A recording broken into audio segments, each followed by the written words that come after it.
Corona পরিস্থিতিতে এবার লটারির মাধ্যমে স্কুল ভর্তির সিদ্ধান্তকে বেশিরভাগ অভিভাবকই স্বাগত জানিয়েছেন। তবে লটারি যেন স্বচ্ছ হয় সেজন্য সরকারের মনিটরিং দাবি তাদের। মনিরুল ইসলাম মিন্টু রিপোর্ট। লটারি না পরীক্ষা, সে সিদ্ধান্ত হয়ে গেলেও অভিভাবকরা তার সন্তানকে ভালো প্রতিষ্ঠানে পড়াতে খোঁজখবর নিচ্ছেন এক স্কুল থেকে অন্য স্কুল। অবশ্য নামি দামি স্কুলগুলো ভর্তি ফর্ম ছাড়ার ক্ষেত্রে এখনো অপেক্ষায়। ফর্মই ছাড়েনি, এরা হয়তো এই ৫-৭ দিন করবে। আমরা যারা দূরে আছি তাদের জন্য একটু সমস্যা, আমরা প্রায়ই আসতেছি। কিছুটা দেরিতে হলেও স্কুলে ভর্তির ক্ষেত্রে সরকারের এই সিদ্ধান্ত কেমন হলো প্রশ্ন ছিল অভিভাবকদের কাছে। ঘরে বসে জানা যাবে কি অ্যালো হয়েছে কি না হয়েছে, এতে খুব ভালো হয়েছে। না, আগে তো নিজে সেফ থাকতে হবে, তারপর তো হচ্ছে পড়ালেখা।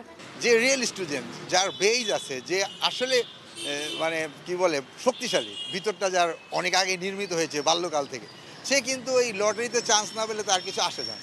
এই লটারি স্বচ্ছ হওয়ার জন্য বিশেষ করে ঢাকা শহরে ৮-১০টা শিক্ষা প্রতিষ্ঠানের বেলায় সরকারিভাবে শিক্ষা মন্ত্রণালয়ের নেতৃত্বে একটা সৎ এবং দক্ষ কর্মকর্তা নিয়ে একটা বিশেষ কমিটি গঠন করা হোক।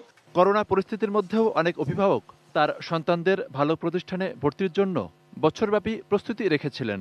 তারা এখন কিছুটা শঙ্কায়। আমার মনে হয় ভর্তি পরীক্ষা দিলে আমার বাচ্চা টিকে যেত, যে লটারি যেটা হইতেছে আমার মনে হয় না, মানে আমার আশা নাই। অনেকে আছে ভালো একটা স্কুলে ভর্তি হওয়ার জন্য সারা বছর এটার জন্য প্রিপারেশন নিয়েছে, কিন্তু এই লটারির মধ্যে ভর্তি হওয়ার ক্ষেত্রে আসলে ওই প্রিপারেশনটা তার কোনো কাজে আসবে না। আর পরীক্ষার মাধ্যমে নামকরা স্কুলগুলো শিক্ষার্থী ভর্তি করলেও লটারির সিদ্ধান্তে ভালো ছাত্র পাওয়া নিয়ে তারা কিছুটা শঙ্কায়। আসলে যেটা সরকার বা শিক্ষা মন্ত্রণালয় যে সিদ্ধান্ত দিবে, আমরা যারা সরকারি বেসরকারি বা আধা সরকারি যারাই আছি না কেন, আমরা সবসময় সরকারি সিদ্ধান্তটাই মানার চেষ্টা করি।